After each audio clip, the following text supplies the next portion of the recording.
Hello दोस्तों, नमस्कार।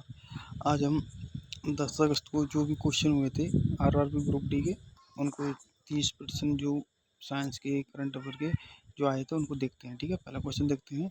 विज्ञान का है पहला क्वेश्चन। निलंबन सस्पेंशन के संदर्भ में कौन सा कथन सही है? सस्पेंशन के, यह एक डायरेक्ट सीधे मैं उत्तर बता रहा हूँ क्योंकि ताकि आपका टाइम जल्द, क्योंकि अब एग्जाम चल रहे हैं, अब तो कोई ऐसे पढ़ नहीं पाएगा, इसलिए जल्दी से जल्दी आपको थोड़ा रिवीजन से हो जाए। यह एक निलंबन क्या है? निलंबन के बारे में पूछा। निलंबन यह एक विषमांगी और अस्थायी मिश्रण है। ध्यान रखना, निलंबन क्या है? एक विषमांगी और अस्थायी मिश्रण है, याद रखना। नेक्स्ट क्वेश्चन देखिए जल्दी। अगला क्वेश्चन देखते हैं। अगला क्वेश्चन क्या है? अगला क्वेश्चन देखिए, ये कह रहा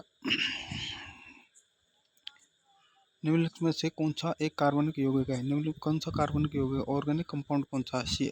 ऑप्शन आए थे उसमें सीधा मैं आपको बता देता हूँ।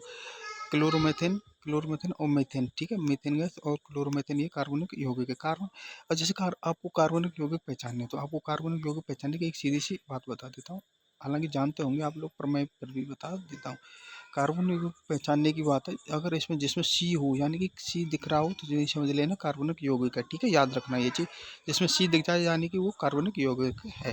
ठीक है, नेक्स्ट क्वेश्चन देखते हैं।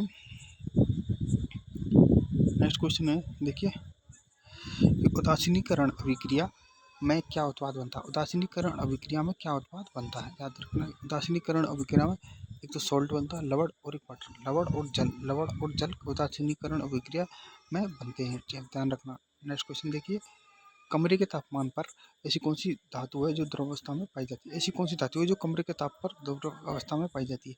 ये धातु की बात कर रहा है। ऐसी कौन सी धातु है जो कमरे के ताप पर द्रव अवस्था में पाई जाती है? ये पारम मरकरी। इसका पारा का एस क्या है? पारे का एस बताइए क्या है? शनिवार, जिसे शनिवार से प्राप्त किया जाता है। पारे का एस क्या है?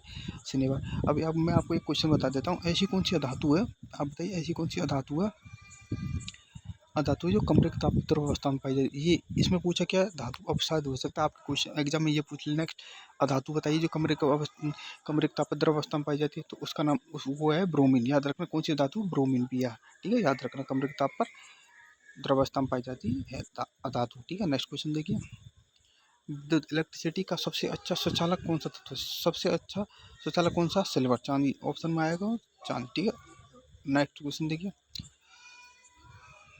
ये पूछ रहा सामान्य ज्ञान करंट। हाल ही में चर्चा में रहे खेलों का आयोजन छत्तीसगढ़ में कब से कब तक किया जा गया है? जो चर्चा में रहे जो खेलों का आयोजन है छत्तीसगढ़ में, कब से कब आयोजन किया है? 25 मार्च से 3 अप्रैल तक किया गया। ठीक है, नेक्स्ट क्वेश्चन देखिए। नेक्स्ट क्वेश्चन देखिए, तो आप, विश्व का दूसरा सबसे लंबा समुद्र, सेकंड लॉन्गेस्ट शहर है कौन सा है? शहर, लंबा समुद्र तट किस शहर में है? ये पूछ रहा सबसे उसका दूसरा सबसे लंबा समुद्र तट कौन सा? चेन्नई, मरीना बीच जो चेन्नई में। ध्यान रखना। नेक्स्ट क्वेश्चन देखिए, कालाहारी मरुस्थल जो है निम्न किस देश में? कालाहारी मरुस्थल बोत्सवाना अफ्रीका में, अफ्रीका में। याद रखना, जितने भी विश्व के मरुस्थल हैं उनको याद कर जाना, आते हैं वो एग्जाम। ठीक है, आप चाहो तो कमेंट में बता देना, मैं उनको एक साथ करा दूंगा। नर्मदा नदी का उद्गम स्थल कहाँ है? नर्मदा नदी का उद्गम स्थल कहाँ है? नर्मदा नदी कहाँ से उद्गम होती है? अमरकंटक पहाड़ियों, मध्य प्रदेश में। ठीक है, नेक्स्ट क्वेश्चन देखिए, हाल ही में अंतर्राष्ट्रीय मंच पर भारत ने किस देश के साथ द्विपक्षीय समझौता किया है? क्या बता, चर्चा में रहा। अंतर्राष्ट्रीय मंच पर भारत ने किस देश के साथ द्विपक्षीय समझौता किया है? भारत ने अंतर्राष्ट्रीय मंच, भारत ने जर्मनी के साथ। ये भी करंट का क्वेश्चन है। नेक्स्ट क्वेश्चन, हाल ही में डायमंड लीग में 92.62 मीटर थ्रो करके इतिहास रचने वाला खिलाड़ी किसके से संबंधित? श्रीलंका से। 92.62 मीटर फेंका, श्रीलंका का खिलाड़ी है। नेक्स्ट क्वेश्चन देखिए, जैन धर्म के 23वें तीर्थंकर कौन थे और उनका प्रतीक क्या है? जैन धर्म के 23वें तीर्थंकर कौन थे? पार्श्वनाथ थे, और उनका प्रतीक क्या था? सर्प, सांप उनका तीर्थंकर वो प्रतीक था। ठीक है, नेक्स्ट क्वेश्चन देखिए, मई 2026 के करंट अफेयर की सरकार की योजनाओं और बुनियादी ढांचों के उद्घाटन से जुड़े प्रश्न थे। ठीक है, इसमें देखिए। ठीक है, नेक्स्ट क्वेश्चन देखिए, वर्ष 2026 में भारत में कौन सा गणतंत्र दिवस मनाया गया? 77वां गणतंत्र दिवस मनाया गया। ठीक है, ध्यान रखना। नेक्स्ट क्वेश्चन देखिए, दीपुदर्रा, दीपुदर्रा कहाँ पे? दीपुदर्रा कहाँ पे? अरुणाचल प्रदेश। दीपुदर्रा कहाँ पे? अरुणाचल प्रदेश में। ध्यान रखना, दीपुदर्रा कहाँ पे? अरुणाचल प्रदेश में। अरुणाचल प्रदेश में। नेक्स्ट क्वेश्चन देखिए, कौन सा भारतीय राज्य तीन तरफ से विदेशी देशों से घिरा हुआ है? सिक्किम जो है, सिक्किम जो है तीन तरफ से घिरा हुआ है, नेपाल, भूटान और चीन। सिक्किम जो है, सिक्किम सिक्किम तीन देशों से घिरा हुआ है, नेपाल, NBSC, ठीक है। तो नेपाल है, भूटान है, चीन से सिक्किम घिरा हुआ तीन देशों से, विदेशी देशों से राज्य है। निम्नलिखित में से किस राज्य की सीमा बांग्लादेश से नहीं लगती? बांग्लादेश से मणिपुर की सीमा नहीं लगती, ये याद रखना। बाकी कई देश हैं। हाल ही में 2020 क्रिकेट इतिहास में सबसे तेज शतक लगाने वाले खिलाड़ी कौन है? 2020 में सबसे तेज शतक लगाने वाले खिलाड़ी कौन है? Phil Allen. कहाँ के, किस देश से संबंधित है? न्यूजीलैंड से। न्यूजीलैंड के हैं ये, न्यूजीलैंड के हैं ये फिल एलन, ध्यान रखना। गोंडवाना लैंड के टूटने का क्रम किस भूगर्भीय काल में हुआ था? गोंडवाना लैंड जो टूटा था जुरासिक काल में उसका एक घटना है। भृंजक चूर्ण बनाने के लिए बुझे हुए चूने किस गैस की क्रिया कराई जाती है? भृंजक चूर्ण, क्वेश्चन देखिए, ये कह रहा है भृंजक चूर्ण ब्लीचिंग पाउडर बनाने के लिए बुझे हुए चूने पर किस गैस की क्रिया की जाती है? तो यह क्लोरीन गैस की क्रिया की जाती है, Cl2 की। ये कई एग्जाम में हुआ है, CaO Cl2 भृंजक चूर्ण बनाने के लिए, ठीक है। नेक्स्ट क्वेश्चन देखिए, ओम के नियम के अनुसार ये पूछ रहा है। तो ओम के नियम, एक तो ये संबंध है VI, तो इसका सूत्र क्या है? V बराबर IR, ठीक है। विभवांतर का सूत्र V बराबर IR, क्या देखिए, V बराबर IR, ये इसका सूत्र, ठीक है, वीर विभवांतर। नेक्स्ट क्वेश्चन देखिए, शेर का वैज्ञानिक नाम क्या? पैंथ्रोलियो। शेर का वैज्ञानिक साइंटिफिक नाम पैंथ्रोलियो, ठीक है। शेर का वैज्ञानिक नाम है। हैजा रोग किस जीवाणु बैक्टीरिया के कारण फैलता है? विब्रियो कैलोरी के कारण ये हैजा रोग फैलता है। तो मैं आपके लिए कुछ साइंस के कुछ क्वेश्चन, कौन सा रोग किस के कारण फैलता है वो बता देता हूँ, ठीक है। देखिए, साइंस की कुछ चीज़ बताता हूँ, साइंस की कुछ चीज़ें बता देता हूँ जो साइंस की, ठीक है। जैसे कि याद रखना, कुछ ट्रिक बताता हूँ, आप मुझे बताइए।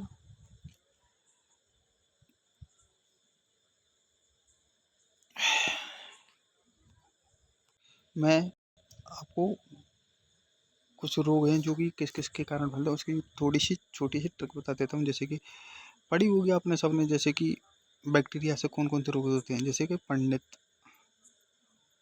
का टिक न्यू है बैक्टीरिया। पंडित का टिक न्यू है बैक्टीरिया। बैक्टीरिया से क्या बन जाएगा? बैक्टीरिया। बैक्टीरिया से क्या बन जाएगा? बैक्टीरिया। देखो, डी से क्या बन जाएगा? डिप्थीरिया। ता से क्या बन जाएगा? तपेदिक। ता से क्या बन जाएगा? तपेदिक। का से काली काला। न्यू से क्या बन जाएगा? निमोनिया, ठीक है। टी से बन जाएगा टेटनस, ठीक है। ये ऐसे बन जाएगा हैजा। हैजा अभी कौन सा रोग आया था? हैजा। बैक्टीरिया से फैलने वाले रोग कौन से? डिप्थीरिया, तपेदिक, निमोनिया, हैजा, टेटनस, ठीक है। ये रोग किसे? बैक्टीरिया से फैलते हैं। कुछ और मैं आपके लिए बता देता हूँ, विषाणु से होने वाले रोग, वायरस से होने वाले रोग, वायरस से होने वाले रोग, जैसे कि रचना पानी दो जरा हमें, रचना पानी दो जरा हमें, ये लो बिस, रा से रेबीज, चे से चेचक, ठीक है। पा से पायरिया, ठीक है। ये वायरस से होते हैं, ठीक है। और दो से डेंगू, ठीक है। जहाँ से जी का रोग, तो ये वायरस से होते हैं।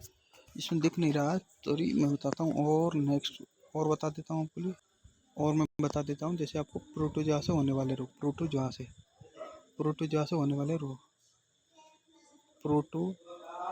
प्रोटोजोआ से प्रोटोजोआ से कौन कौन से रोग होते हैं ये आपको बताता हूँ। प्रोटोजोआ से रोग होने, पापा ट्रिकेस की पापा